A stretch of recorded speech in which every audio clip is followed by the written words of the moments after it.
నాగబాబు, నేను బాగా ఇన్ఫ్లుయెన్స్ చేసిన పర్సనాలిటీస్, వ్యక్తులు ఎవరు నీ లైఫ్ లో? అంటే చాలా మంది ఉన్నారు కానీ లైవ్ లో నాకు బాగా ఇన్ఫ్లుయెన్స్ చేసింది అంటే నువ్వే. ఇది మరి అది కొంచెం మొహమాటంగా ఉంది కానీ ఉన్నది చెప్పాలి. నాకు ఒక 5వ తరగతి 4వ తరగతి చదువుతున్నప్పుడు నీకు ఫ్రెండ్స్ ఉండేవాళ్ళు. అన్నయ్య ఫ్రెండ్స్ 2 రకాలు పిలిచేవాళ్ళు. కేఎస్ఎస్వి అనే ఒకళ్ళు, కేఎస్ఎస్వి ప్రసాద్ అనేవాళ్ళు, కేఎస్ఎస్విపి అనే కొంతమంది. కాలేజీకి వచ్చినప్పటికీ ప్రసాద్ అని పిలిచేవాళ్ళు ఎక్కువ మంది. కొంతమంది చిన్నప్పుడేమో శంకర్ బాబు అని ఇంట్లో పిలిచేవాళ్ళు. సో ఇలాంటి పిలుస్తున్నప్పుడు నేను చూసినప్పుడల్లా అన్నయ్య చుట్టూ కనీసం ఒక 10 మంది ఉండేవాళ్ళు. ఏంటి మిగతా వాళ్ళని చూస్తే అంత ఉండేది కాదు. మిగతా నాకన్నా అన్నయ్య కన్నా పెద్దవాళ్ళు లేదా అన్నయ్య ఏజ్ వాళ్ళు ఏంటి ఇంతమంది ఈయన్ని ఫాలో అవుతుంటారు, ఏంటి అన్నయ్య అనే ఒక చిన్న ఫ్యాసినేషన్ ఉండేది. సో మా అన్నయ్య నాకు ఒక హీరో లాగా. సో నేను ఎన్నో పుస్తకాలు చదివి ఉండొచ్చు, ఇండస్ట్రీకి వచ్చిన తర్వాత ఎన్నో పుస్తకాలు ఎన్ని చదివినా కళ్ళ ముందు ఒక లైవ్ పర్సన్ అలాగా గ్రోత్ అలా చూస్తూ ఒక మెగాస్టార్ అయ్యి, ఒక పొలిటికల్ గా ఒక టూరిజం మినిస్టర్ అయ్యి, మళ్ళీ రీఎంట్రీలో ఒక పెద్ద హిట్ కొడుతుంటే అది నాకు అన్నయ్య కన్నా గొప్పగా ఇన్ఫ్లుయెన్స్ చేసింది ఎవరు లేదు. ఎందుకంటే అన్నయ్య చెప్పడు, చేస్తాడు. సో ఎప్పుడైనా సరే మన యాక్ట్స్ వల్లే మనం ఇన్ఫ్లుయెన్స్ అవుతాం కానీ మనకు చెప్పడం వల్ల ఎప్పుడు ఇన్ఫ్లుయెన్స్ కావు.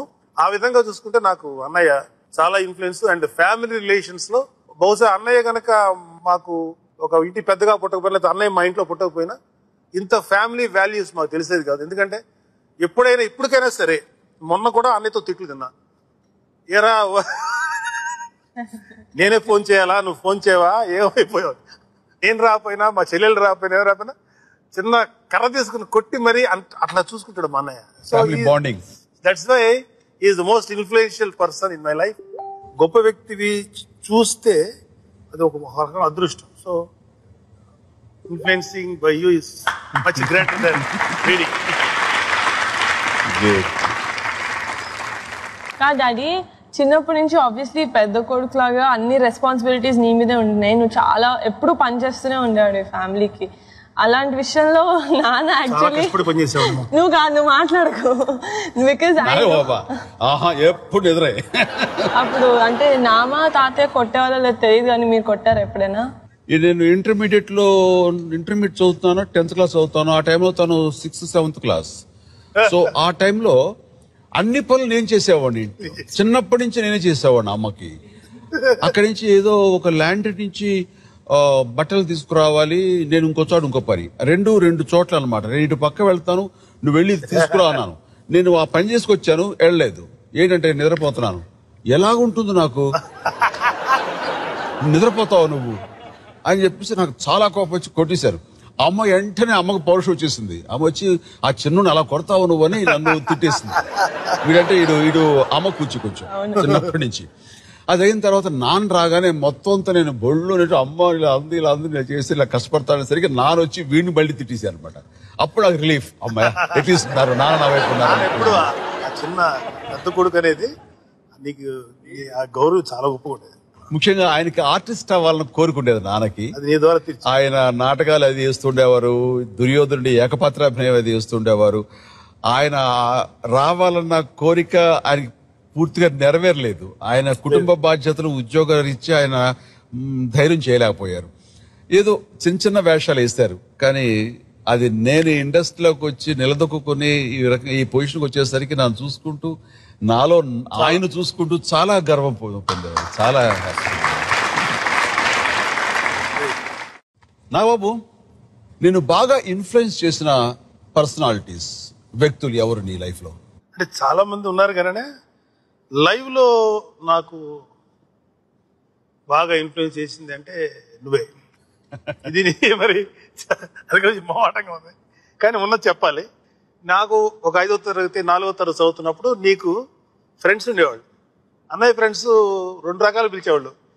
కేఎస్ఎస్వి అనే ఒకళ్ళు, కేఎస్ఎస్వి ప్రసాద్ అనేవాళ్ళు, కేఎస్ఎస్విపి అనే కొంతమంది. కాలేజీకి వచ్చినప్పటికీ ప్రసాద్ అని పిలిచేవాళ్ళు ఎక్కువ మంది. కొంతమంది చిన్నప్పుడేమో శంకర్ బాబు అని ఇంట్లో పిలిచేవాళ్ళు.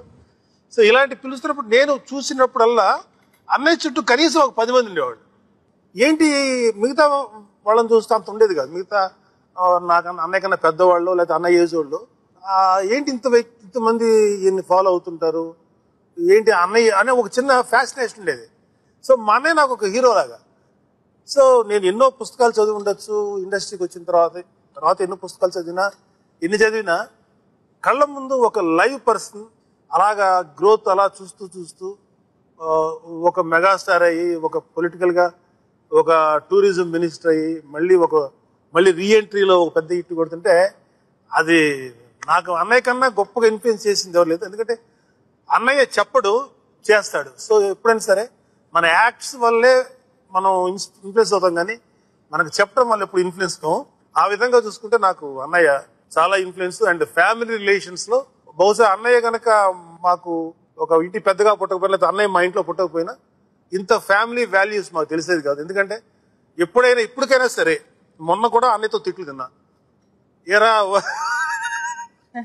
నేనే ఫోన్ చేయాలా, నువ్వు ఫోన్ చేయవా, ఏమైపోయావు, నేను రాకపోయినా మా చెల్లెలు రాకపోయినా ఏం రాకపోయినా చిన్న కర్ర తీసుకుని కొట్టి మరీ అట్లా చూసుకుంటాడు మా అన్నయ్య. So that's why is the most influential person in my life.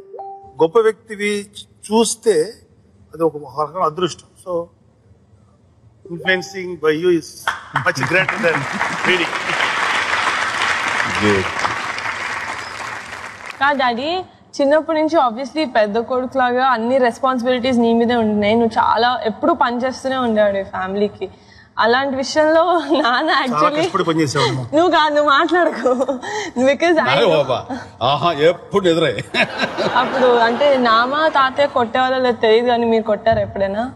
నేను ఇంటర్మీడియట్ చదువుతాను, 10th క్లాస్ చదువుతాను. ఆ టైంలో తను 6th 7th క్లాస్. సో ఆ టైంలో అన్ని పనులు నేను చేసేవాడిని. చిన్నప్పటి నుంచి నేనే చేసేవాడిని అమ్మకి. అక్కడి నుంచి ఏదో ఒక ల్యాండ్ నుంచి బట్టలు తీసుకురావాలి, నేను ఇంకో పని, రెండు చోట్ల అనమాట. నేను ఇటు పక్క వెళ్తాను, నువ్వు వెళ్ళి తీసుకురా అన్నాను. నేను ఆ పని చేసుకొచ్చాను, వెళ్ళలేదు. ఏంటంటే నిద్రపోతున్నాను. ఎలాగుంటుంది నాకు, నిద్రపోతావు నువ్వు అని చెప్పేసి నాకు చాలా కోపం వచ్చి కొట్టేశారు. అమ్మ వెంటనే అమ్మకు పౌరుషం వచ్చేసింది. అమ్మ వచ్చి ఆ చిన్నుని అలా కొడతావు నువ్వు అని నన్ను తిట్టేసింది. వీడంటే ఇడు అమ్మ కొంచెం చిన్నప్పటి నుంచి.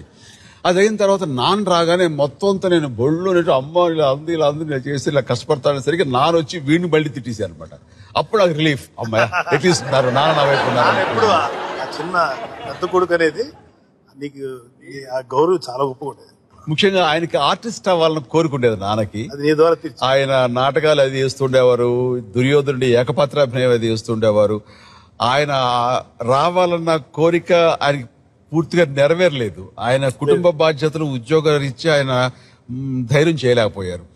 ఏదో చిన్న వేషాలు వేస్తారు, కానీ అది నేను ఇండస్ట్రీలోకి వచ్చి నిలదొక్కుని ఈ పొజిషన్కి వచ్చేసరికి నన్ను చూసుకుంటూ, నాలో ఆయన చూసుకుంటూ చాలా గర్వం పొందేవారు. చాలా హ్యాపీ.